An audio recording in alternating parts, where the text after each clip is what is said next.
Hello students, कैसे हैं आप लोग? आई होप अच्छे होंगे। जय सर लर्निंग पॉइंट में आप सभी का स्वागत है।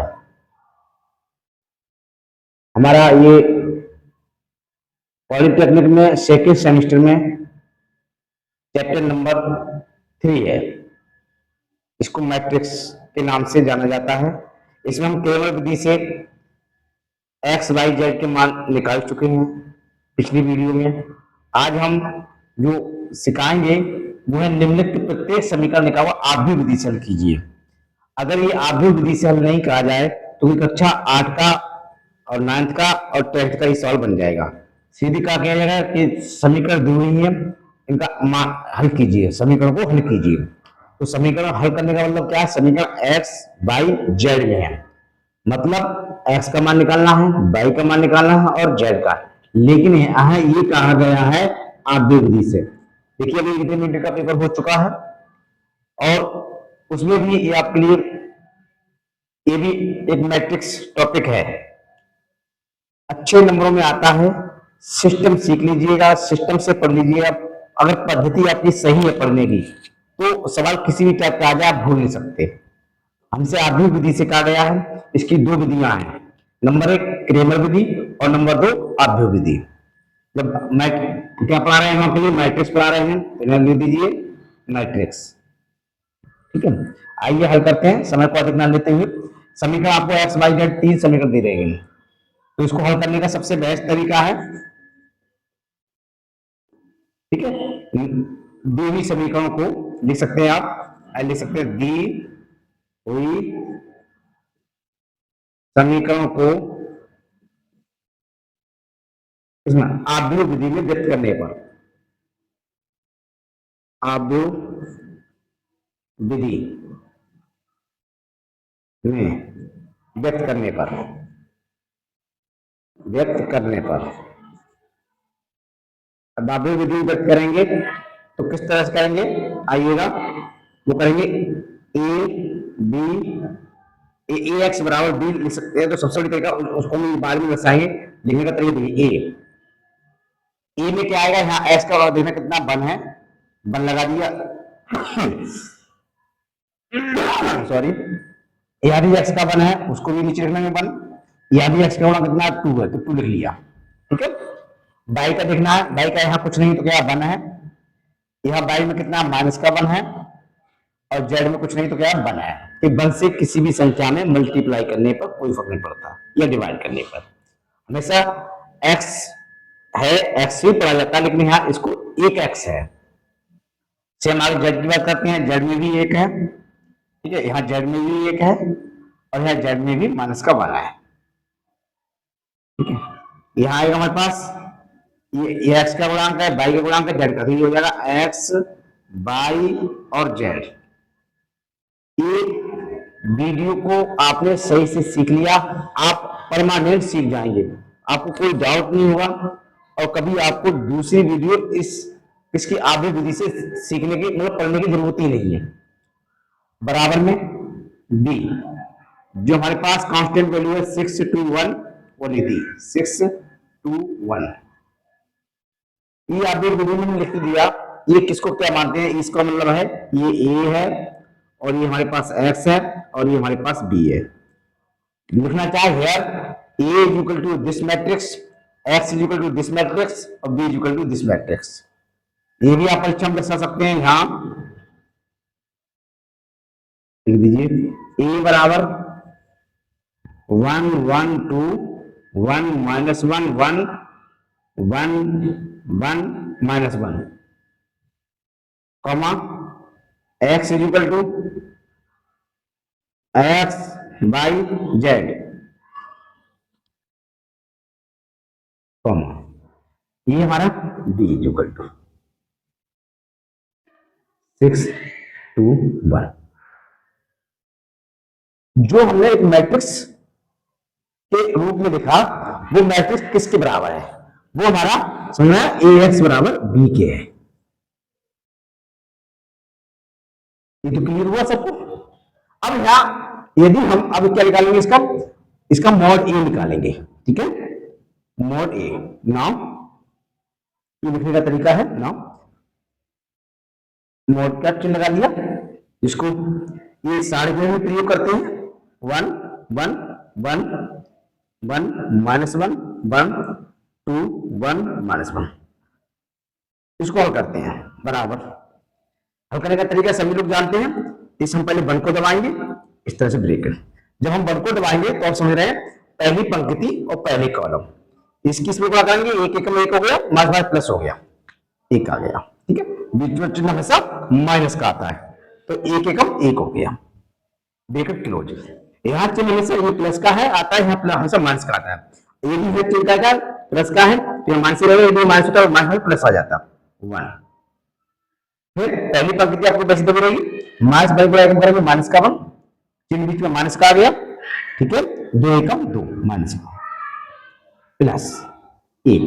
ये भी चीज सीखें, पहले जो हम पंक्ति में पहला जो अवयव लेते हैं इससे नहीं प्लस का आएगा, माइनस का होगा, फिर तो माइनस का आएगा, लेकिन चिन्ह पहले प्लस का फिर माइनस फिर प्लस, अवयव के अकॉर्डिंग चिन्ह बदल जाएंगे। बन ले लिया पहली पंक्ति का थर्ड कॉलम, एक एकम एक और 2 एकम 2, एक एकम 2 बीच में माइनस आता है, माइनस माइनस प्लस हो गया 2 बराबर। एक माइनस एक, ये 0 हो गया, -1, 2 और 1 माइनस का 3 हो गया, और ये प्लस का कितना हो गया, 2 और 1 3 हो गया। देखना ये है माइनस माइनस प्लस का 3 हो गया, 3 प्लस 3 बराबर कितना हो गया, 6 हो गया। ये हमारे पास क्या आ गया, मॉड ए आ गया, यानी लिख सकते हैं ये हमारे पास मॉड ए आ गया। देखना ये है कि हम ये आप समझिए, अगर ये हमारा मॉड ए शून्य आता तो हम एक्स वाई जेड का मान नहीं निकाल सकते, वो भी हमारा सब शून्य हो जाता। बात क्लियर सुने। इसीलिए जब भी चाहे वैल्यू ऋणात्मक आए चाहे पॉजिटिव आए तो वो एक हमारा व्युत्क्रमीय अवयव होगा। अगर शून्य आ जाता है तो ये सिद्ध हो जाता है ये अव्युत्क्रमीय अवयव है। अब इधर देखते हैं, इधर देखिए सभी स्टूडेंट्स,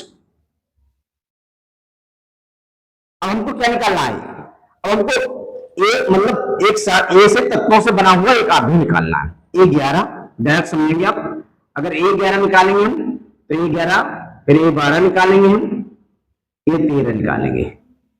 बात समझिए। वैसे ये कहता है अगर A11 निकालते हैं तो पहली पंक्ति पहला कॉलम, पहली पंक्ति दूसरा कॉलम और पहली पंक्ति तीसरा कॉलम। सबसे बेस्ट तरीका है 1 1 जोड़िए 2 है, 2 प्लस संख्या तो चिन्ह प्लस का आएगा, लिखेंगे नहीं, 2 और 3 क्या माइनस का आएगा, ये हल करने की विधि है। चाहे लिख भी दो तो कुछ नहीं पड़ता, प्लस प्लस तो प्लस ही रहता, माइनस दर्शाना होता है। 1 और 2 कई संख्या है, इनको जोड़े 1 और 2 3, 3 कई संख्या विषम। जब भी आपको विषम ए बन के जो अवयव दिखाई दे तुरंत माइनस लगा दीजिए, और 3 और 1 4 प्लस है तो वहां प्लस ही लगा रहेगा, वहां कुछ भी ना लगाएं। ओके, हल करते हैं A11 को। आइएगा A11 का मतलब ये है एक एकम एक माइनस का एक एकम एक, तो 0 आ गया। बात समझना है, 1 - 1 बराबर ये हो गया 0। पहली पंक्ति दूसरा कॉलम, पहली पंक्ति ये चल रही है और दूसरा कॉलम चल रहा है। 1 - 1 2 एकम 2, तो कितना हो जाएगा, बात समझ में आ रही है कि माइनस का 1 माइनस का 2, माइनस का 1 माइनस का सॉरी माइनस का 1 तो बराबर माइनस के 3 और इधर यानी प्लस के 3। करेक्ट। उसी प्रकार से हम पहली पंक्ति दूसरा कॉलम, पहली पंक्ति ये है, तीसरा कॉलम चलना है, 1 एकम 1 2 एकम 2, 1 और प्लस का 2, 1 ही हो गया प्लस का 2 ही हो गया, ये कितना आ गया 3 आ गया। ये हमने पहली पंक्ति के A11 A12 A13 अवयव निकाल लिए। ठीक उसी प्रकार से हम A21 A22 A23 निकालेंगे। ठीक है, क्या निकालेंगे, A21 A22 और A23। ये हमने आपको जब A इनवर्स निकाला था उसमें बहुत विस्तार से समझाया था, तो आपको डरने की जरूरत नहीं है। जिसको भी समझ में आ रहा है तो पिछली वीडियो को देख सकता है। ठीक है, A21 2 और 1 को जोड़ा कितना 3 आ गया, इसलिए हम माइनस का चिन्ह आ गया। 2 और 2 कितना हो गया 4 हो गया, प्लस आ गया नहीं लगाएंगे, 3 और 2 5 हो गया, यहाँ भी माइनस लगा लीजिए। हल करने का बेस्ट तरीका दूसरी पंक्ति पहला कॉलम, इसका मतलब दूसरी पंक्ति को दबाएंगे और पहले कॉलम को दबाएंगे। तो दूसरी पंक्ति हमारे पास कौन सी है, ये है, और पहला कॉलम कौन सा हमारा ये है। एक की गुणा करेंगे -1, 1 को करेंगे तो -1 -1 -1 -1, 1 और 2 हो गया माइनस का और इधर प्लस का 2 हो जाएगा। A22 का मतलब दूसरी पंक्ति दूसरा कॉलम, तो दूसरी पंक्ति आपकी दबी रही है, दूसरा कॉलम इधर आएगा -1 और बीच में कितना आएगा माइनस का 2, माइनस का 1 और माइनस का 2, कितना हो जाएगा, माइनस के 3। दूसरी पंक्ति दबी रहेगी जब तक तीसरा कॉलम हल नहीं हो जाएगा। ये देखिए, एकम में 1, 2 एकम 2, 1 माइनस 2, माइनस का 1 बचेगा, माइनस माइनस प्लस हो जाएगा, तो ये 1 हो गया। ये हमारा A23 निकल आया। अब क्या करेंगे, A31, A32, A33 निकालिए आप। A31, A32, A33। अधिकांश मात्रा में जो स्टूडेंट गलतियां करते हैं वो हमेशा प्लस माइनस की करते हैं। क्या करते हैं, हम तुरंत निकाल देते हैं और वो प्लस और माइनस का ध्यान नहीं रखते हैं। तो ऐसी गलती आप ना करें। 3 और 1 4 हो गया, प्लस का चिन्ह आएगा। 3 और 2 5 हो गया, माइनस का चिन्ह आएगा। 3 और 3 को जोड़ा 6 हो गया, प्लस का चिन्ह आएगा। करेक्ट। तीसरी पंक्ति ये, पहला कॉलम ये है, 1 एकम 1 और 1 एकम माइनस 1, सॉरी 1 एकम 1, 1 प्लस का हो गया और माइनस वाला प्लस हो गया, तो 1 प्लस 1 हो गया, 2 आ गया। तीसरी पंक्ति आपकी बनी रहेगी, दूसरा कॉलम ये है, 1 एकम 1, 1 माइनस 1। तीसरी पंक्ति देखिएगा, सही है, तीसरी पंक्ति दूसरा कॉलम बिल्कुल राइट है, 1 माइनस 1 0 हो गया। तीसरी पंक्ति तीसरा कॉलम, ठीक है, माइनस 1 माइनस 1 माइनस का 2। क्लियर हो रहा है। अब आप समझ रहे हैं ये सभी एक ही तत्वों से। अब यही है जब कुछ सीखने वाली है। ये गलती बच्चे करते हैं, इसमें प्लस माइनस की गलती होती है, टीचर आंसर देख के उसका नंबर देख रहे, आंसर मिल गया तो ठीक है, नहीं मिला तो उसको काट दिया, वो नहीं इतना मतलब चेक नहीं करते। हालांकि चेक करते करते तजुर्बा हो जाता है कहाँ क्या गलती है, क्या 11 सही निकला नहीं है या 12 नहीं निकला है, ये सब पता लग जाता है। बट आंसर मैच किया, ठीक है, तो पूरा डन कर दिया, पूरा नंबर। पहाड़ी पढ़ने वाले बच्चे तो स्पेशल तौर पर सीखें, सुंदर राइटिंग लिखें, बढ़िया लिखें, लिखने का एकदम टाइटल बढ़िया हो, ठीक बराबर के नीचे बराबर आना चाहिए, इधर उधर कुछ भी ना लिखें, ठीक है। कॉपी एक सुंदरीकरण होना चाहिए। पॉलिटेक्निक वाले बच्चे इस बात को विशेष ध्यान दें, ठीक है। आपके ये एग्जाम 5 नंबर में आ रहा है और आएगा हमेशा, ठीक है, ये सेकेंड सेमेस्टर में है। क्या लिखेंगे, एक एक तत्वों से बना दो, एक एक तत्वों से बना सैखंड, सैखंड से बना है, सैखंड आप दो, क्या बना, आइए, कॉलम A11, A12, A13, 12 है, ये समझ आए आप, A12, A13, A21, A22, A23, A31, A32 और A33, ठीक है। ये आया, इसमें आप वैल्यू ऊपर लगाते हैं, हम समझिए आप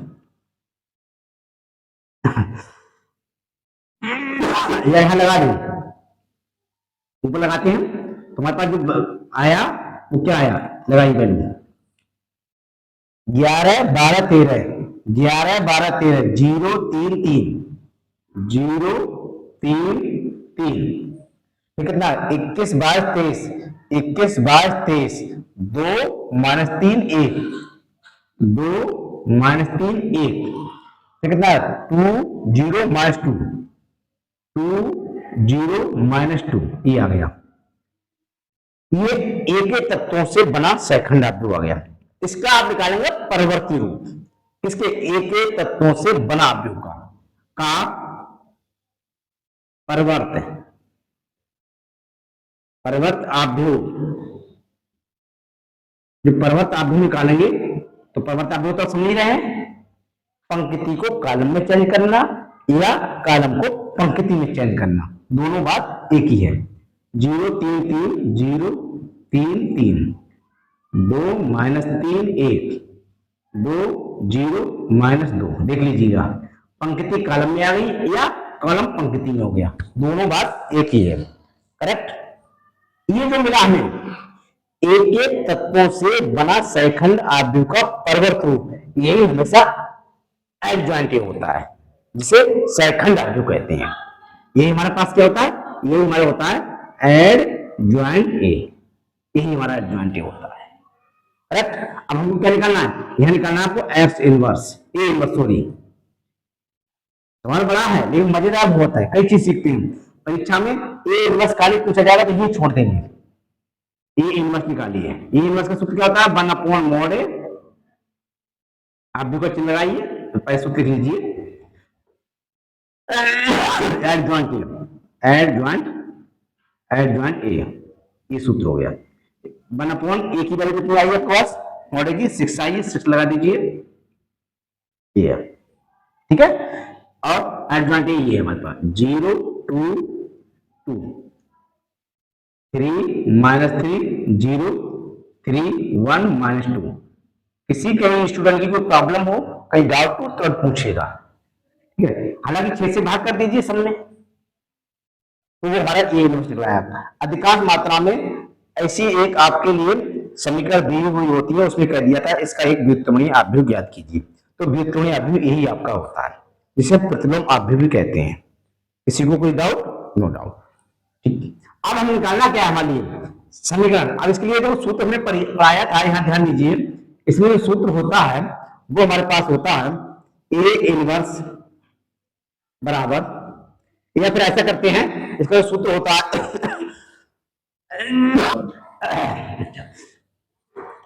ये होता है एक्स बराबर ए इनवर्स बी।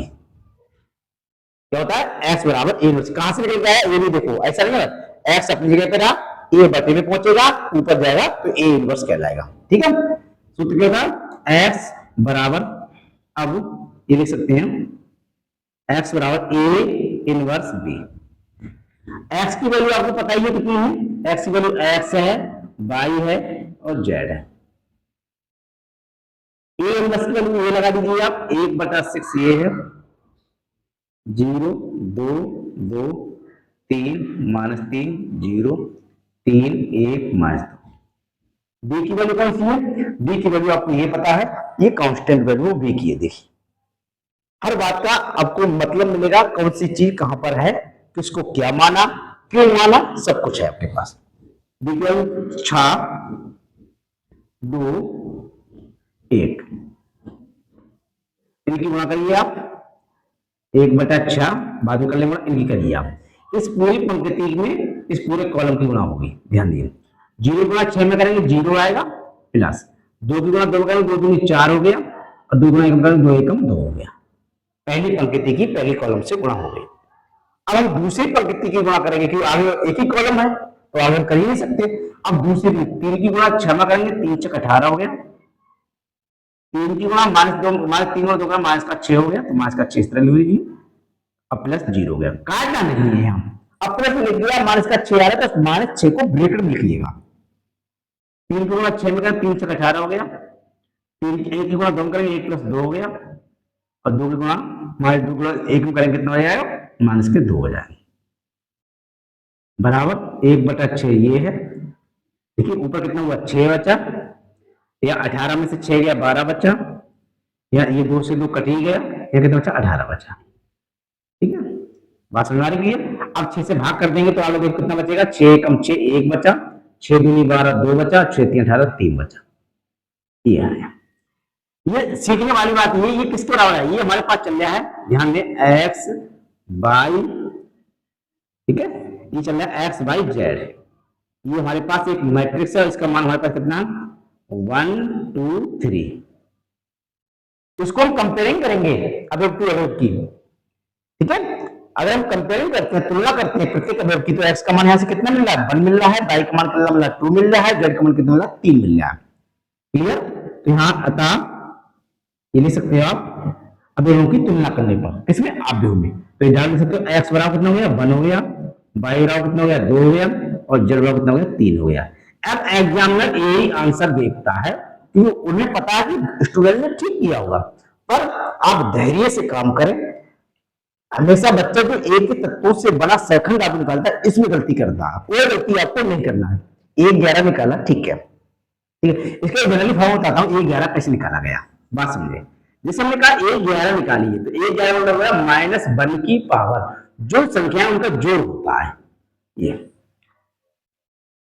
ऐसे। अब -1 की पावर कितना, -1 का कितना 2 हो गया, 2 का कितना हो गया प्लस का 1 हो गया, करेक्ट। तो इस प्रकार से हम ये -1 की पावर कहीं दर्शाते नहीं है, हमने ये आपको सिखा दिया 1 और 1 2 है। जब उन दोनों मतलब समझिए आप पंक्ति और कॉलम का योग सम है तो प्लस आएगा, और पंक्ति और कॉलम का योग विषम है तो माइनस आएगा। वही आपको सबको समझाया गया। देखिए 3 और 3 6 था, तो 6 मिनट के डेट लगा के क्यों लगाया, माइनस नहीं लगाया, इसका मतलब प्लस था। 3 और 2 कितना हो गया, 5 हो गया, पंक्तियों कॉलम को हमने जोड़ा, कितना हो गया, 5 हो गया, तो देखो माइनस आ गया। तो इस तरह से आप सीखें। ठीक है, ये हमारा फाइनल आंसर है। आई होप यदि हमारी वीडियो आपको पसंद आई हो, समझने का आपको मेथड बढ़िया लगा हो, तो वीडियो को लाइक शेयर कमेंट करें और चैनल को सब्सक्राइब करें। Thank you.